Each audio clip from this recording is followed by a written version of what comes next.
Great. So good afternoon, everyone. My name is Geoffrey Ford. Very happy to be finally here after the slow boat of 4 years in the MPH program. Really happy to share my practicum experience at the BCCC.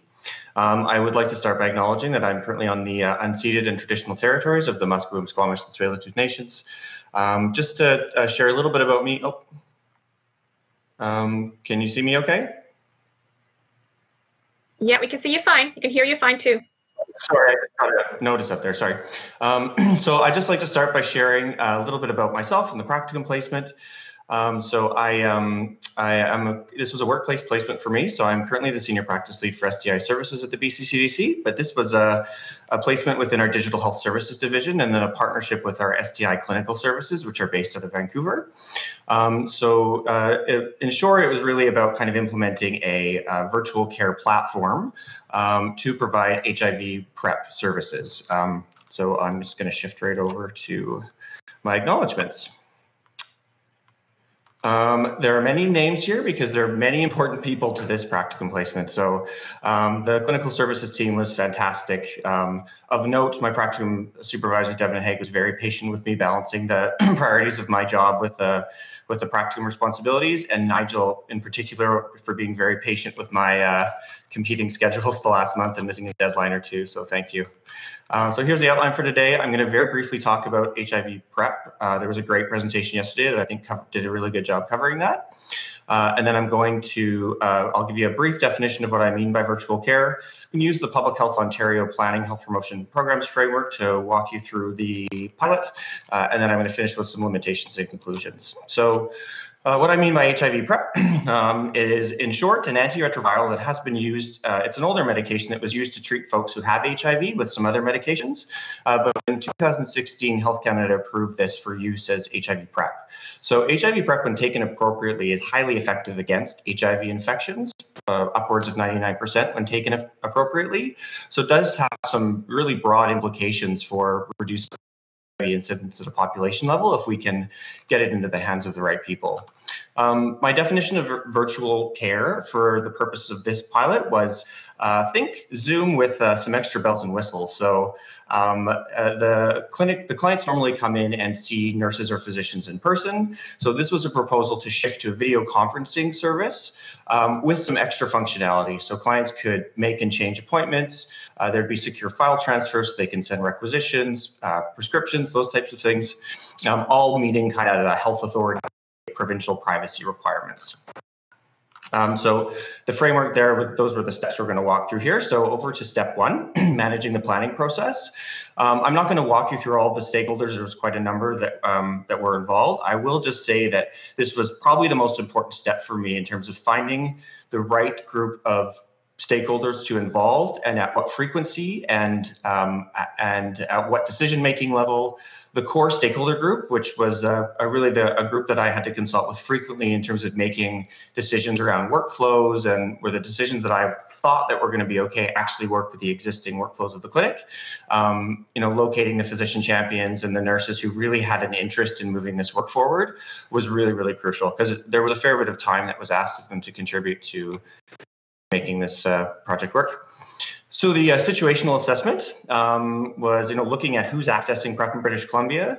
It really reflects the epidemiology of HIV incidence in the province. So in 2017, 63% of new infections were among gay, bisexual, and men who have sex with men, GBMSM.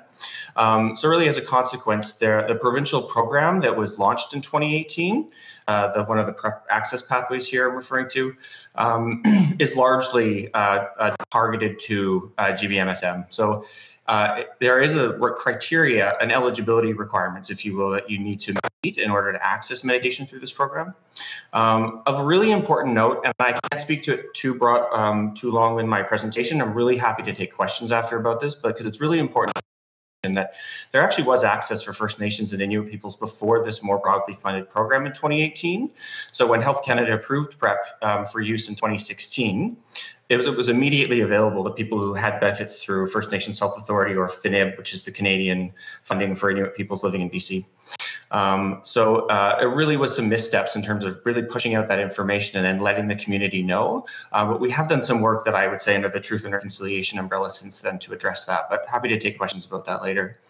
So looking at some of the inequities in access that are experienced in British Columbia as a result of the access pathways being kind of centralized. The one that we thought would benefit most from virtual care services were the inequities that really surrounded around geography. So the centralized dispensing medication, if you will, it's all managed out of a centralized pharmacy in Vancouver. And that really does additional problems for people who are living in suburban and rural areas of the province in terms of time of receiving medication and locations where you can pick it up. Additionally, access to a primary care provider was a really important factor we identified as an inequity we'd like to address. So not just access to a primary care provider itself, because you need to have one in order to have PrEP prescribed to you, but a primary care provider where you'd be comfortable enough to disclose your sexual behavior. If you don't disclose your sexual practices, then you actually can't meet the eligibility criteria for the program. So if you have a physician or a nurse practitioner you're not comfortable disclosing your sexual orientation or practices to, you're going to have a hard time accessing PrEP. Or step 3, which is setting the goals, audiences, and outcome objectives. Would have loved to have started this pilot by immediately kind of reaching those regional or meeting those regional needs, but virtual care was a new care modality at the clinic. So kind of doing a new care modality and then a new patient population was a bit too much of a big step. So we've approached this in kind of a 2-step manner. So the first step is really taking the existing pool of clients that are already being seen at the clinic. And if you look at the outcome objectives here, really looking at feasibility and acceptability of virtual care services first. So let's work out the kinks. Does this platform actually work and fit into our existing clinical services? Is this okay? Do patients feel this is similar or better care than they were getting in person? Do clinicians find this easy to manage? Looking at impacts around and linked to that really efficiency and capacity. So does this speed up things? Will this actually allow us to increase our capacity so we can take on additional patients from outside of our current patient population? And then ultimately the goal is regional expansion. So if this works within our current pool of patients, to really work on expanding this to reach folks outside of the Lower Mainland who may have poor access to service. So step 4, choosing activities and assigning resources. Again, I'll just underline the importance of the stakeholder working group. I really leaned on them quite a bit, and they were very patient with me as I went back and had 5th and 6th and 7th versions of workflows for them to review. Eligibility criteria is I want to briefly note that we really tried to approach this with a health equity lens.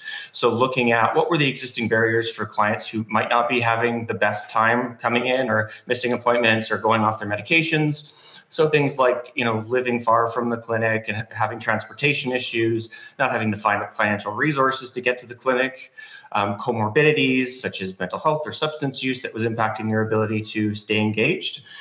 So we really tried to put that kind of lens on our decisions around how to recruit the existing patient population.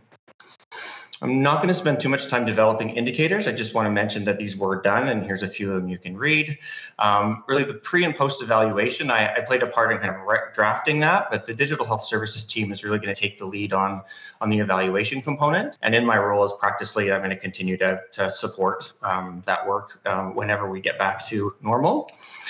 Which leads quite well into my limitations and conclusions. I think we've all perhaps heard of COVID in the last month or two here. It certainly had dramatic impacts on the BC-CDC services. A nice kind of unintended consequence is some of the clinical workflows I had worked on to support the virtual care clients actually helped kind of switch over a bunch of other clients onto just phone visits. And so it was a nice unintended impact. I think one of the biggest lessons that I've learned in this experience in the last couple of months is the extreme importance of the ability to have surge capacity, or the ability to redeploy your staff and resources really quickly when an emerging public health threat happens. I mean, I felt this way before, but it's certainly highlighted, underlined, bolded the importance of a centralized, well-funded public health system. And I think there's a lot of reasons why BC hasn't seen, such bad effects as some other places in the country and certainly south of the border. But I do think a contributing factor has been our ability to quickly respond, because BC has a stronger public health system than some other jurisdictions. So I'll just finish with implications for public health. I do think, and I think this is going to change significantly whenever we get to the other side of COVID. This has actually allowed us to use some other technologies quicker than we thought we would have been. So I really do think that we're going to see a significant shift to providing more care services virtually. And I think this does present a really great opportunity to reduce some of those issues of access to providers and in areas outside of urban centers.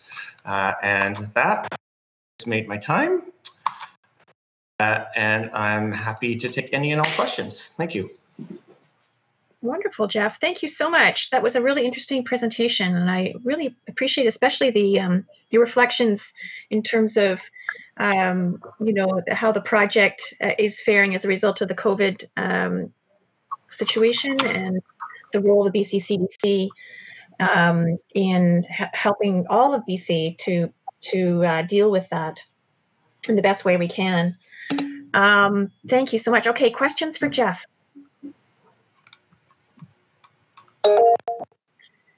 Okay, Andrea, go for it if you'd like to ask Jeff a question.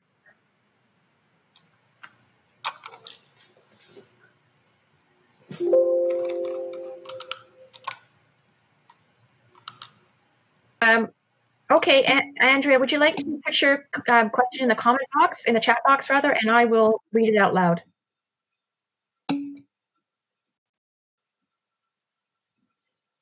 Okay, just 1 second, Jeff, while Andrea gets her question up there.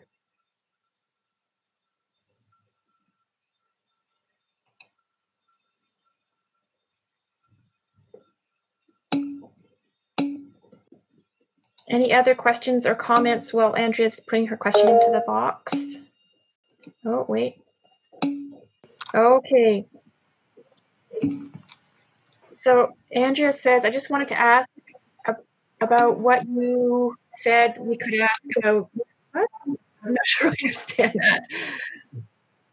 I think she might be referring to the preferential access for First Nations, or the access that was existing for First Nations and Inuit folk. Is that it? Oh, okay. Yeah, great. Okay, so it was a really, when Health approved PrEP in 2016, because it was a medication that was being done for HIV prevention. It's a bit confusing. I'll try and keep it simple, but there's kind of, for First Nations people, they were accessing through a system. So that separate system was already paying for HIV for any reason. So as soon as Health Canada said, yes, you can use this for HIV prevention, it became immediately available and free. And of one of the few times when we actually provide First Nations and Inuit people preferential access to something. So what a great opportunity. There was, a little bit of knowledge translation. There was a webinar that happened, but really the community of practitioners and health authorities really didn't push that information out as much as we could have.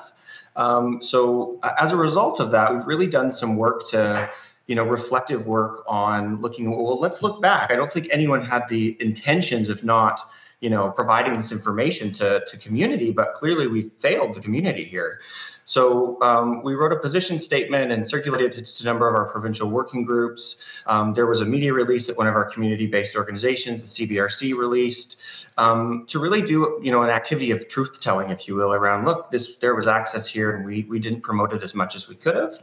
And then came up with some recommendations around how do we, avoid this in the future. And, it's led to some, I think, really positive outcomes in terms of ensuring that Indigenous peoples are at the table when we're making, decisions around programming and and again, really this idea that we're not past the truth yet. Truth is continuing to happen today, and it's really important for us to call that out and acknowledge it, and then so we can move forward on as well. So, does that answer your question?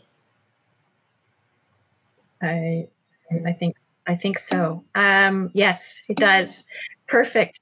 So, Nigel, do you have a quick question for Jeff? Yes, Jeff, a great presentation, really interesting. I really just like to get some more details about the PrEP treatment itself. Is it a long-term or even lifelong treatment? And is there a sort of significant monitoring required during that treatment? Yeah, good questions. It can be or it can't be. So PrEP can be taken in two different ways, either daily, where if someone feels that they may be at high risk for HIV infection ongoing, or, I also think it's important to, identify the mental health benefits of being on PrEP. It also allows, people to feel less anxious about the type of sexual activity they're happening. So I think there are both reasons for being on PrEP. But so people will sometimes choose to go on it for periods of risk, and then they go through periods where they don't feel they need to be on HIV PrEP because they're preventing HIV infection in other ways through either number of sex partners or condom use or what have you. And then in terms of the monitoring, it's fairly simple. It requires you every 3 months. A visit every 3 months with a practitioner. And we are working on moving this to more of a nurse-led model because it's a very simple thing to manage. And then it requires routine kidney monitoring. They're very, very small kidney impacts. Usually about 1% of people who start PrEP will have some kidney issues, which then resolve themselves when you go off of PrEP. So that's really all that it requires. And then routine sexual health STI screening every 3 months as well.